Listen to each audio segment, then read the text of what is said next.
What's up, everybody? This is Dominic D'Angelo of OneTrueSportTV.com and FourHorsemenNetwork.com, and we are live for episode 24 of Great Talk with the Boss, Magnum TA and Greg Gagne.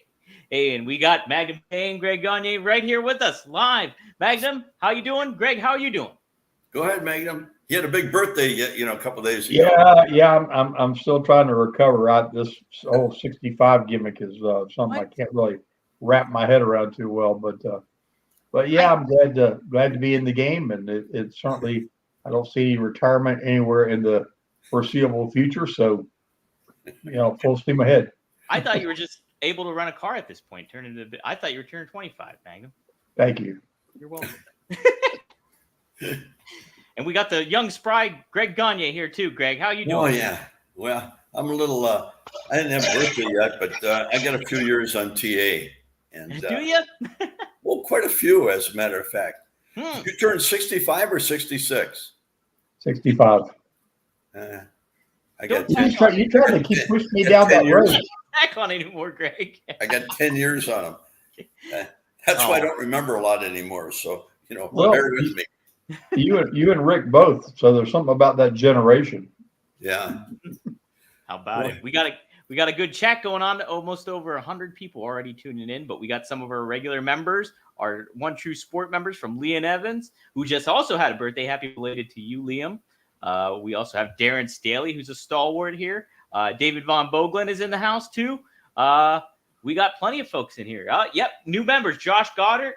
I thank him so much for that. And Amy Vaughn, one of the biggest fans of Arn Anderson I know, the first lady of the Enforcer, as she's known as. So thanks for everybody for joining in here. And get your questions in. We are going live up until 6:50 p.m. And then you guys got to get ready for Tully Blanchard joining on One True Sports. So what a doubleheader we got here. It's such an impactful day. And I thought, what a great way to kind of start things off.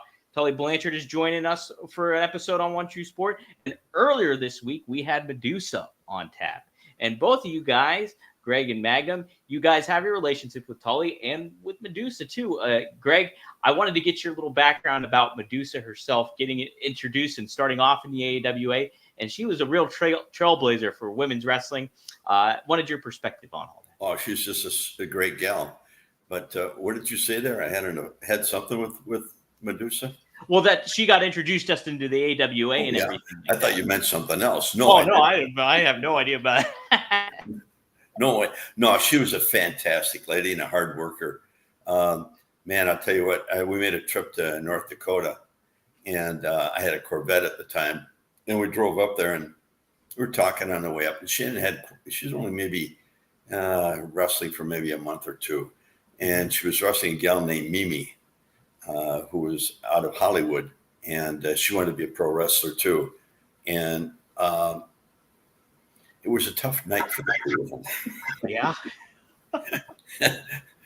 They got a pretty good ass chewing when it was over, and then we had to make the drive back. But I eased up on the way home, and we just talked about wrestling, and you can't let egos get in the way, and you have to go out there and make sure you have a great match and entertain the people. But both of them wanted to look good all the time, and it was quite an affair. How about that? But otherwise, she was a trailblazer, and she's done so much for professional wrestling and been a great representative of our sport. And I know TA was able to spend time with her too. So, TA, what did you think of Medusa? Oh, I thought she was amazing. I mean, I didn't know of her until Jim Ross introduced me to tapes of her, working in Japan, and she was hard hitting, hardcore, very physical, and she's not a little dainty, woman. I mean, she's 5'10" and in shape and can go. So she had the package, and it's funny because she didn't really get to showcase those skills in WCW. They end up using her more in a managerial, valet-ish type capacity with Rick Rude and different things. And it was kind of unfortunate because it really, didn't give her the ability to shine like she was capable of in WCW. Then when she, went and had a run in New York, and they came back to WCW the second time, she got a little bit more ring time and spotlight that she really deserved, because she wasn't window dressing by any stretch of the imagination. She could go. Yeah, she was a great athlete. Great athlete. Right. Yeah, it's really impressive. Even as a kid, when I first tuned in, I was introduced to her. She was in Alundra Blaze, and going up against those matches with Bull Nakano and everything like that was very impressive, and kind of just was different at the time, because you did not see women's wrestling in the forefront, on the major promotions. So it was really kind of cool that she indeed was one of those two, at least for me as a kid, to see that kind of thing happen. So she made a great impact in Japan too. Yes. She made a lot of trips over there. I mean, she was nice and solid in the ring, and she was an athlete, strong as heck, and a bodybuilder, and everything she did was she was spot on. And we were very fortunate to bring her into our sport and have her represent wrestling the way she did. And she's still an ambassador to our sport, and we should have her on here one day. Absolutely, yeah. And not to mention a world champion monster truck driver. Yeah, how crazy is that? Oh, that's right. Yeah. Mm-hmm. Yeah, I mean, and I don't know if you ever followed that, that form of entertainment, but that's no small feat to do what they do in those big, absolute monster trucks, 1,500 horsepower. And, I watched her blow into that scene and dominate. And I think she was a two-time champion. Yeah. Trained by Dennis Anderson, who was the best of the best. So, yeah, she's a triple threat. Right? Yeah, and she's fearless too. And she does not take any shit either. I know that much. No, that's for sure. Does not she tells it the way it is. Right? Is not afraid to speak her mind either, and not whatsoever. Well, one thing, she never wrestled Andre the Giant. Wasn't that our focus today? Yeah. Whoa, geez, here we go again. Hey, pump the brakes, Greg. We got some time here. Oh, okay. Well, I didn't know. But no, guys. We're putting that off till next week now? Probably, yeah, we are. Okay. We'll get to Andre next week. I promise, guys. It's gonna happen. I'm waiting for that one's gonna be a doozy and everything. So, guys, if you have questions, help us out. Use the super chat. That always gets the traction going and it helps us a lot.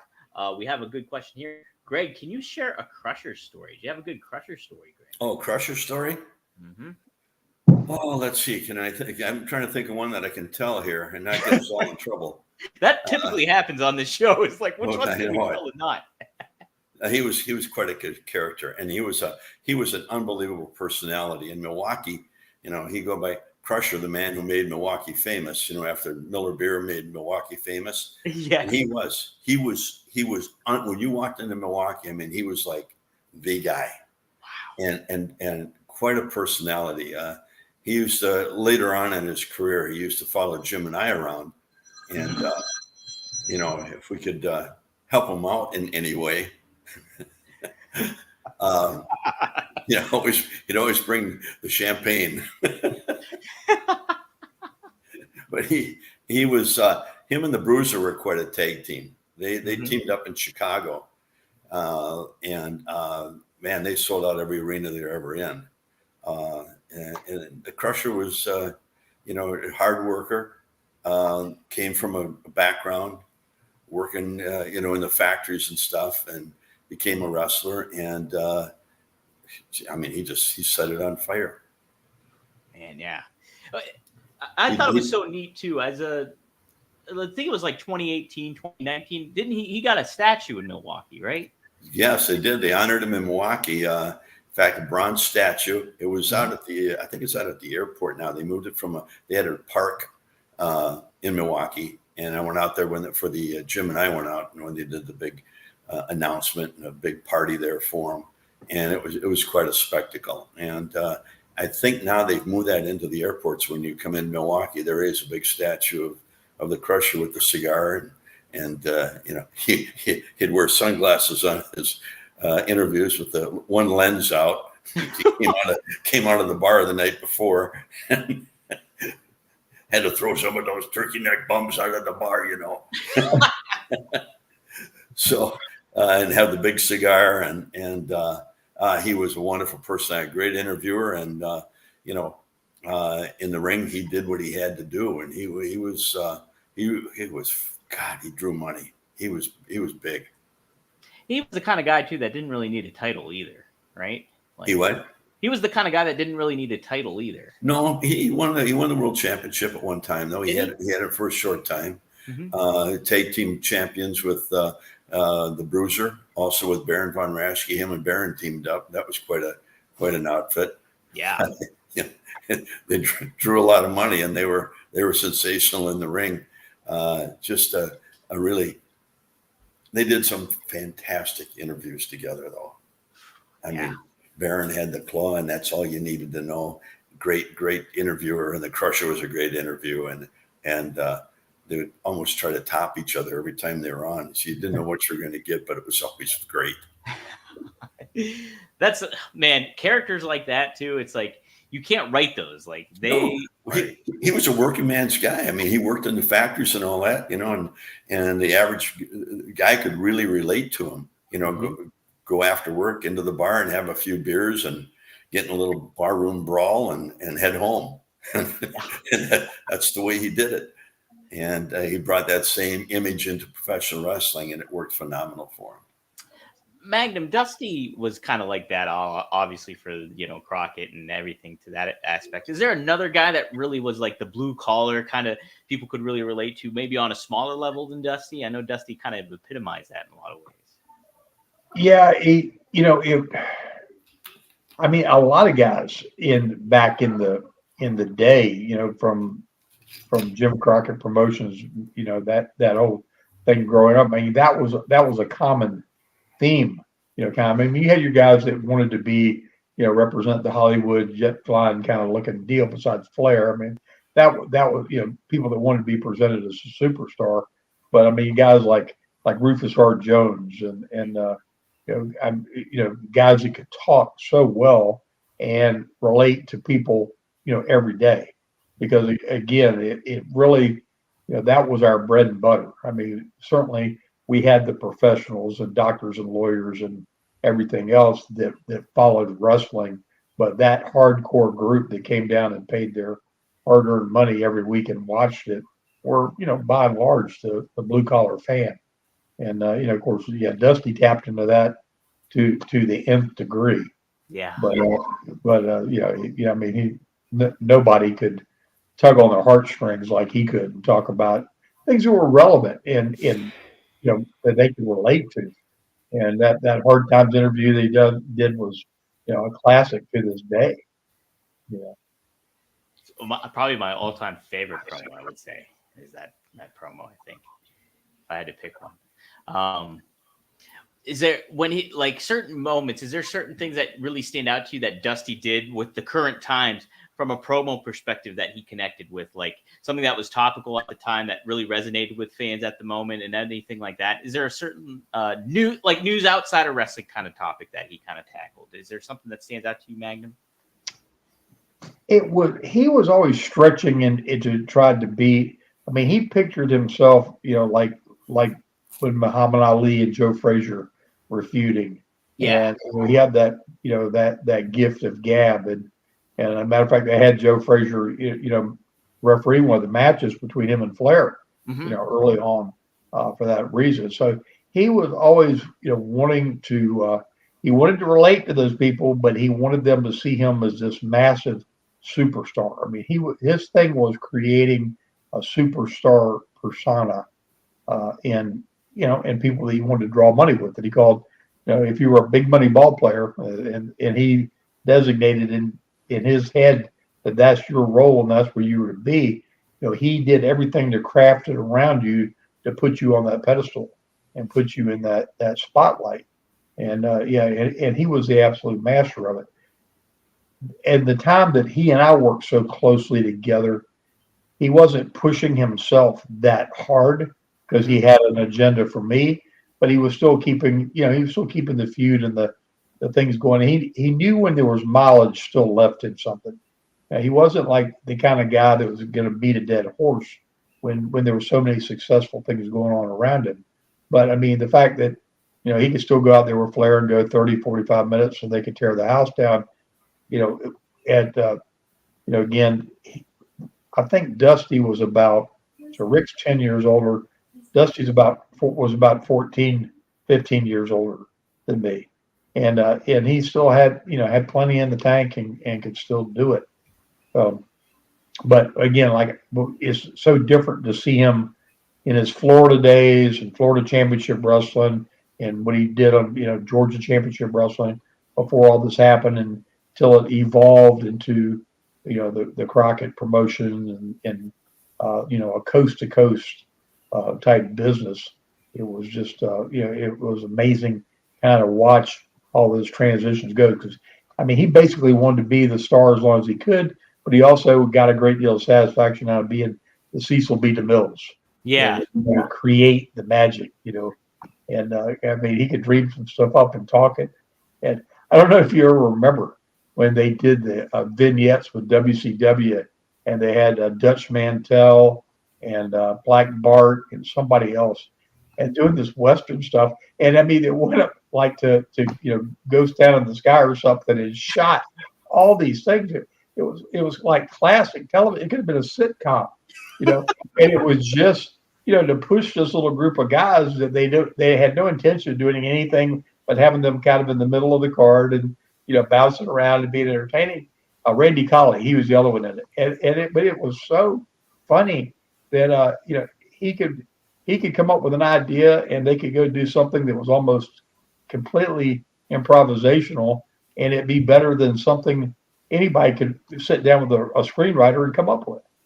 So he had that gift and that magic touch for creating these very unique things. And just if he'd ever hit on if the right person had seen it at the right time, Hollywood would have swooped him up. Yeah, I believe that. Yeah. Was Stan Hansen playing for that group by chance, you think? The what? Was Stan Hansen playing for that group you were just talking about, Magnum? I still didn't get it. You broke up. Stan Hansen?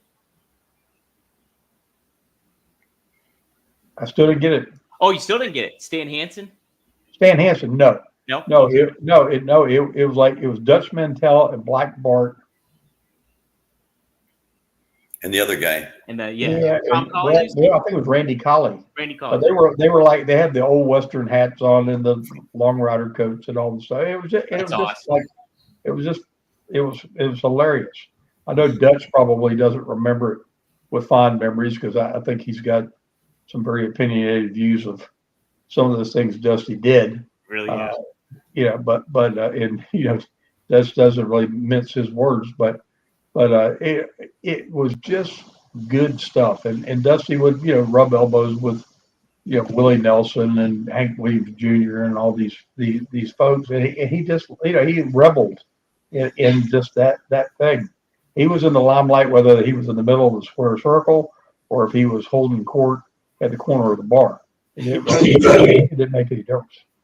He fit right there. Yeah. The personalities you got back then, and I think of the Crusher and Dusty and all the other greats that came through. They were so phenomenal on their interviews, and nobody wrote interviews for them, and they were very creative and came up with these unbelievable things. I mean, Crusher would come out with, like I said, those sunglasses with the glass out, the big cigar. You talk about doing the polka with Wanda the night before, 250-pound Wanda. That's all he danced with, the big Polish gals, and everybody could relate to that, and that's what made those people so popular. Same with Dusty. He related to that average guy out there, they put people look at athletes and, they put you up here. And when you can come down to their level, that's when you have tremendous success. And when the people can relate to you. And that's why the interviews were so important, because that's where you got the real personality, the real character of the person that came out. Right. And a lot of guys who tried to be somebody they weren't were never successful.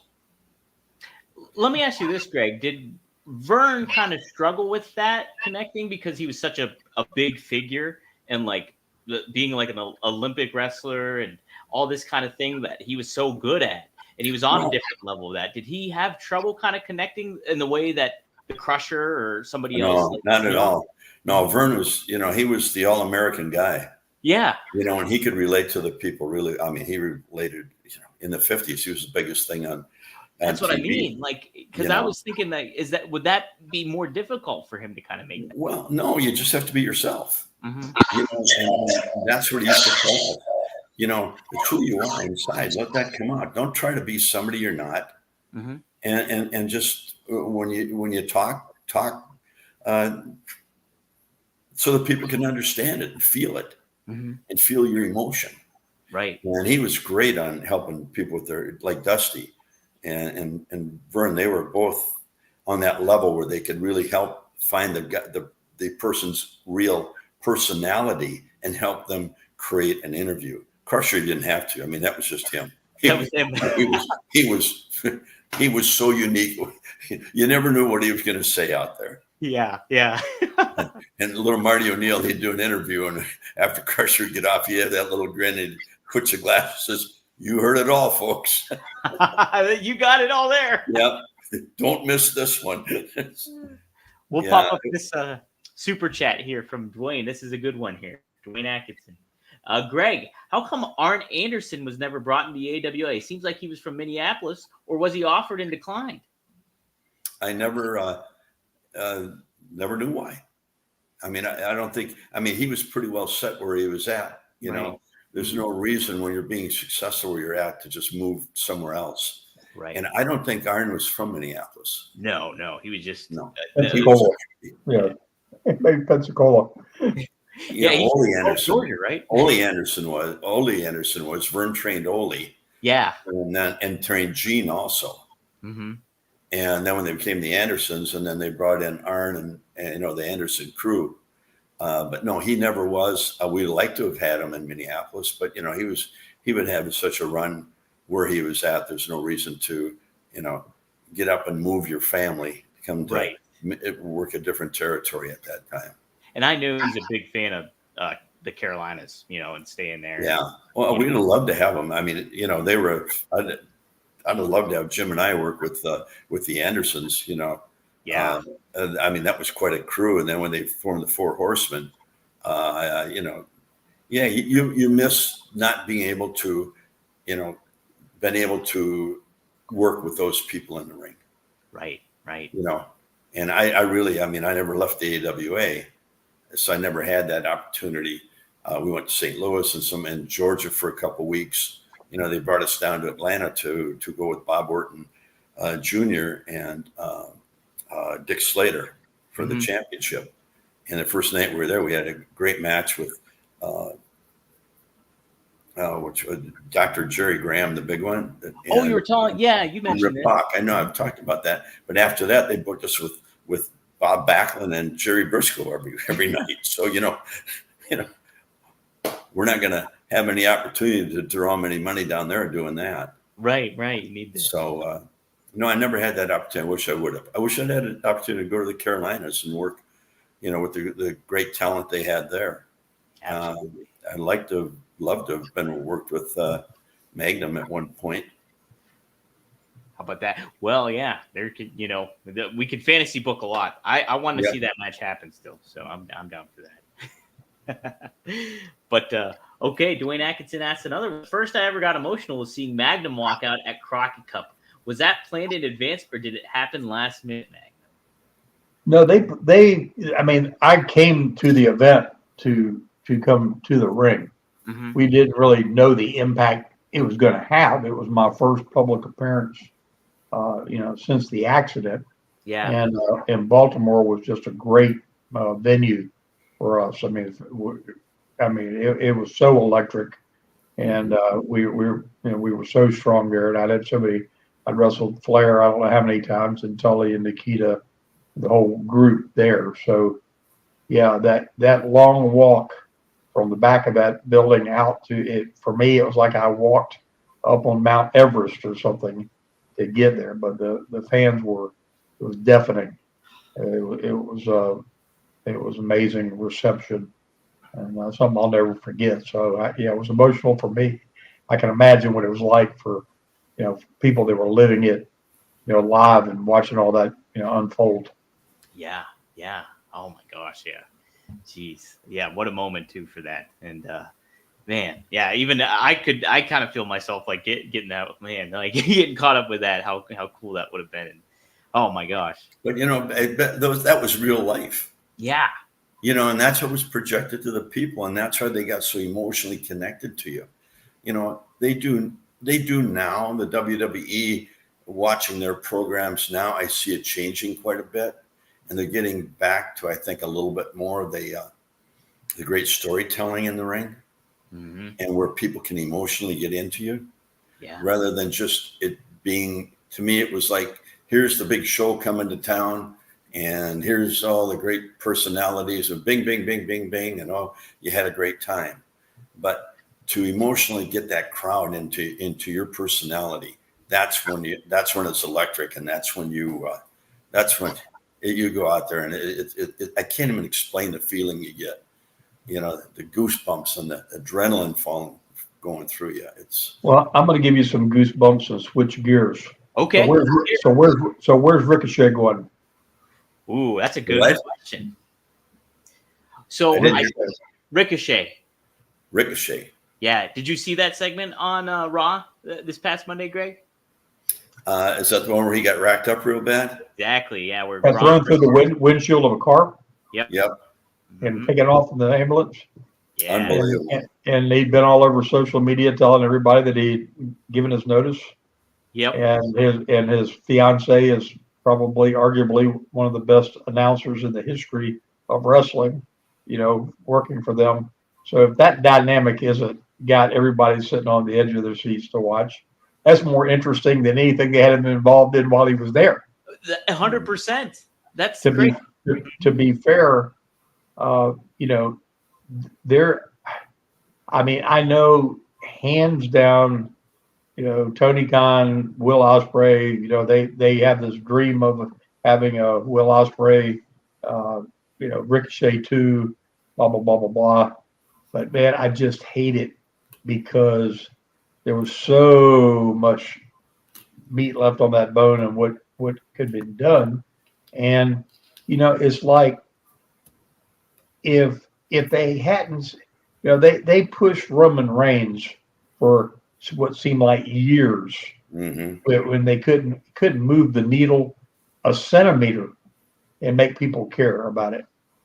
And Ricochet's not 6'5" and 300 pounds, but I have never seen someone work in person that the very first time I saw them, I saw something that I'd never seen anybody do before. And it's not just his ability to high fly. He is a walking, talking, living, breathing superhero for real. Right. And can work the style Greg and I work, can work any style imaginable. He just chooses to do what he does because he can. And they couldn't, with everything else going on there. And I know Sean had to have liked him and as well as Hunter.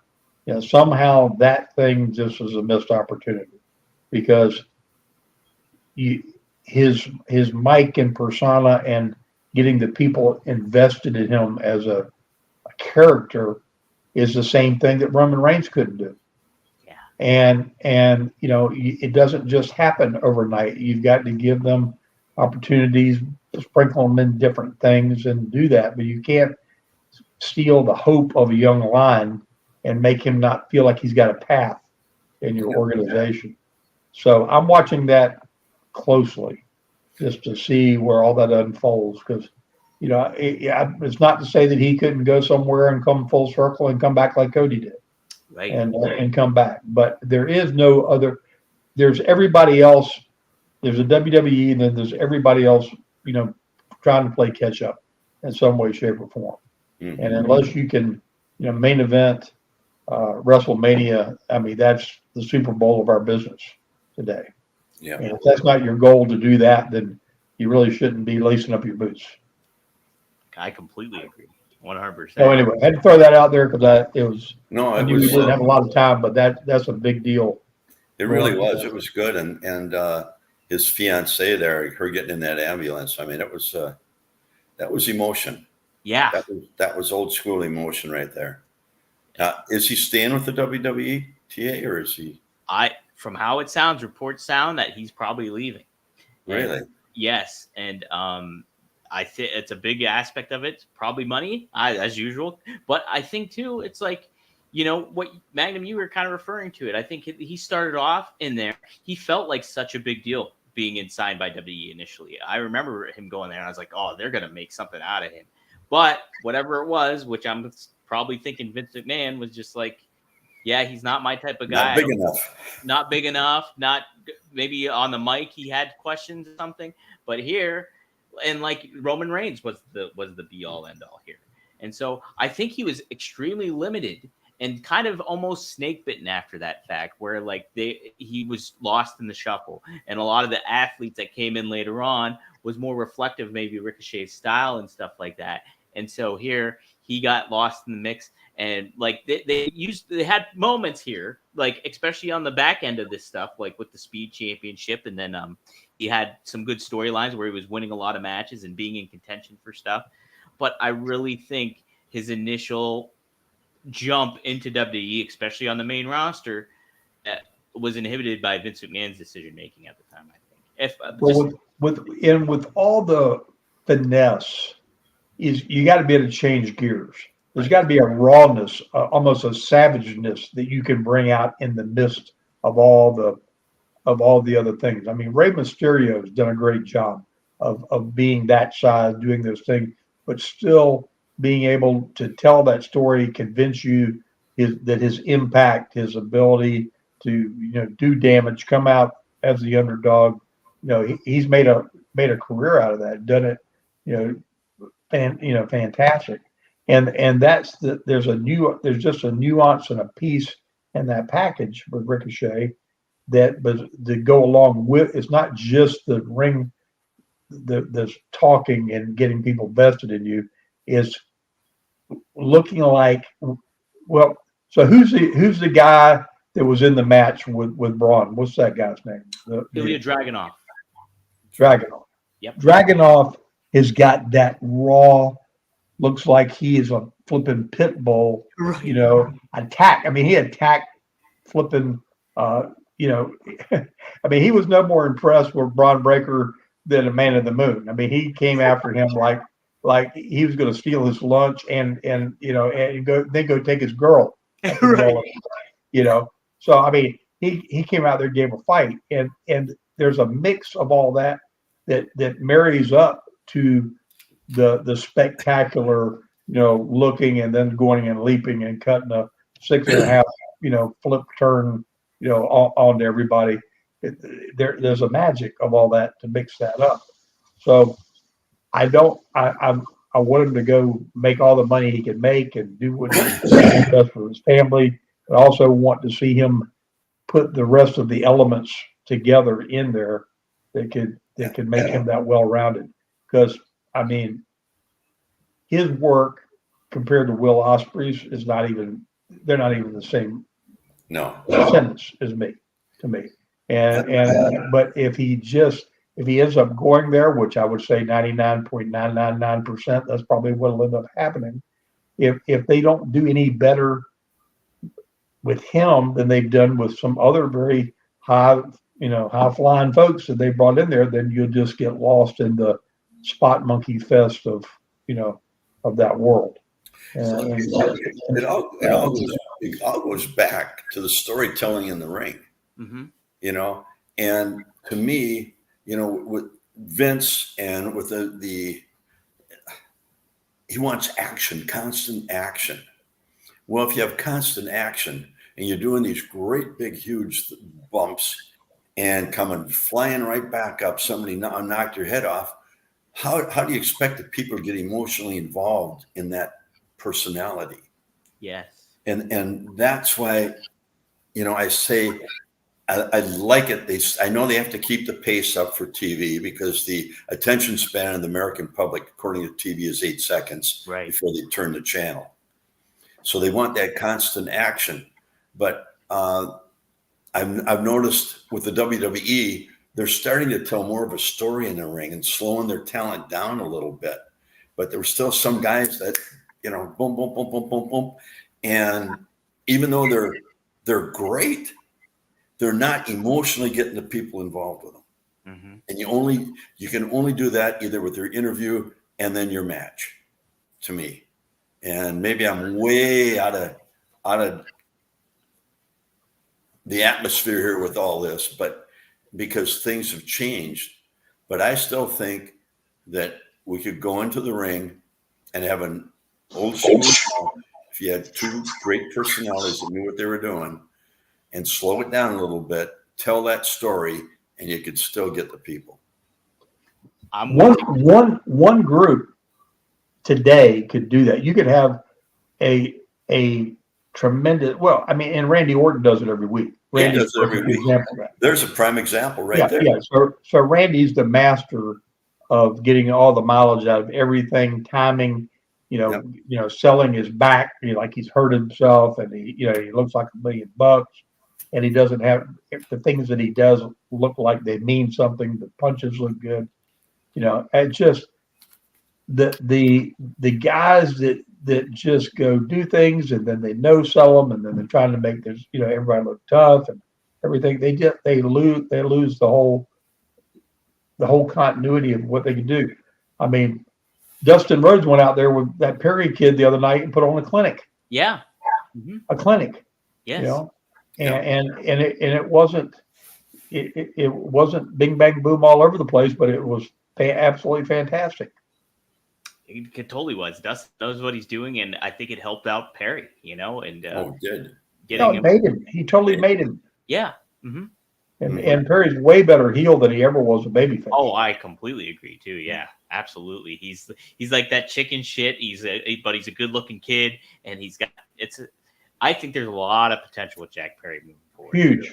Yeah. Him mixed with the right folks is going to be big stuff. Before we close out here, Magnum, I just want a clarification. So do you think Ricochet is a better worker than Will Ospreay, or do you think Ospreay? I think Ricochet's he's the best of that style worker in the world. Okay, great. I'm not a fan of Ospreay. Yeah. I'm a fan. You're comparing apples and oranges. Yeah, I watched. Realistically, Ospreay talks a little bit better on the mic, but just a little bit. Yeah. So, but yeah, and I think to what you're saying too, like I'm kind of was unaware that like Ricochet could wrestle the style that you guys are talking about, like that you guys have exemplified. But so it's kind of neat to kind of look at it that way. And you guys gave me more confidence in what he's going to be able to do in the future, whether that's with WWE or with the AEW or with another promotion. AEW, I hope he gets a chance to do it, but I think their philosophy there is I don't know what. I can't follow it. Really. I mean, I'm with you though. I watched this match, Ospreay, and I forget the guy who wrestles, supposed to be a big match. And stuff was solid, but man, it took a guy's head off, and all of a sudden they're back up. And I'm going, what the hell, guys? Take advantage of that. The people went, oh, and then boom, they're right back up, and they lose the fans. Maybe we're too old school. But I get so freaking wound up watching it. I get myself, what are you doing? God, shit. We're those old grumpy guys. We're those old grumpy guys. Yeah. Them old guys on the podcast.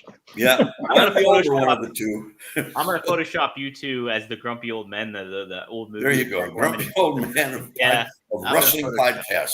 Yeah, there we go. That's my game plan. Let's get this one last question in before we close out. It's about Andre? No, well, we got a table Andre for next week, unfortunately. But Darren Staley, One True Sport member, he says, does WWE have an advantage with having their PLAs as a $4.99 Peacock subscription rather than the $70 pop like you would get with a pay-per-view? I think so, Darren. Greg, what do you think? I didn't hear the question. I'm sorry. So, do you think the subscription service that WWE has through Peacock, it's $4.99 a month, you tune in, you subscribe to it, you get everything, or is that an advantage over what AEW is doing with the conventional buy your pay-per-view once every month? Yeah, I think so. Yeah, for sure. makes it easier for everybody who want to get on and watch it. Right. And it's cheap. I'm not going to pay $29.99 to watch one of their pay-per-views. Well, guess what, Greg? For $4.99, I'll pick it up. Yeah. You know, you'd be paying $70 or $60 for it. So no, I wouldn't. Yeah.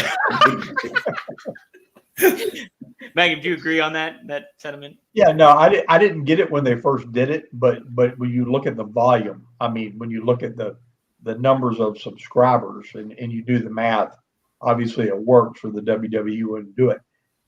How that impacts the guys and their pay, I'm not so sure. But from a business model, yeah, it works. I agree. I agree. Real quick, guys, Dwayne chimes in again. Any ideas who's going to face the Elite in Blood and Guts? They really just set the foundation for it, Dwayne, I would say. So there's a lot to come. I would guess MJF potentially. Swerve is another name, and maybe Hangman, Magnum's doppelganger. There you go. Yeah. Hey. Mm-hmm. That'd be a great time to jump in there. Absolutely. And guys, it's a great time to jump into One True Sport if you haven't. You can sign up for a membership, or you can tune in at onetruesporttv.com. You can tune in, subscribe to this podcast too on the Four Horsemen Network, fourhorsemennetwork.com. But guys, I can't leave without showing the new merch that we got for Greg and Magnum. We'll start off with the birthday boy, Magnum TA. Get that quality t-shirt right there. You can scan that QR code. It'll take you right to that website, and you can scoop up the new Magnum TA t-shirt that we got cooking. Well, more to come with Magnum. And hey, we got to go with Greg too. Greg Gagne, high flyer Greg Gagne, nonetheless. You can scan that QR code. A little low now. Yep. He's a low flyer. That'll be the next t-shirt coming up. The horse won't have wings on that one. But I need some of that when I go down to Waterloo. Yes. Hall of Famer Greg Gagne coming up. We'll talk about that another time. Absolutely. What are we going to talk about next week? I think Andre. Really? And guess what? We'll also talk about Power Town as well. So yeah, but I had some stories of Andre. By next week, I'm going to forget them all. You'll remember them. I trust you, Greg.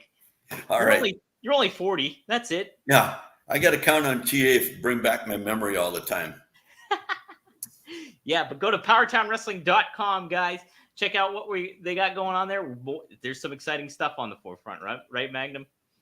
Fantastic stuff, and we'll talk about that a little more next week. I had a new signee today. Ooh, oh, boy. Well, you guys are going to have to wait. Two of them, in fact. Two of them. Jeez, oh, man. I am excited. And you guys should be, too. Be sure to subscribe. One True Sport TV. Get the word out.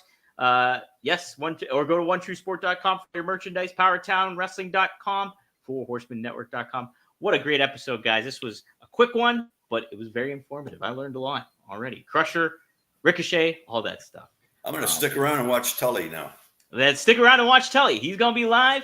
Chime in, get some questions. I'm going to see what he says about Magnum. Yeah, you know what, man? Maybe we'll chime in with their own chat and try to cause a little controversy. How's that sound? There you go. There we go. All right, guys. Hey, we'll see you next week here on Straight Talk with the Boss. Magnum TA and Greg Gagne. So long, everyone. Peace out.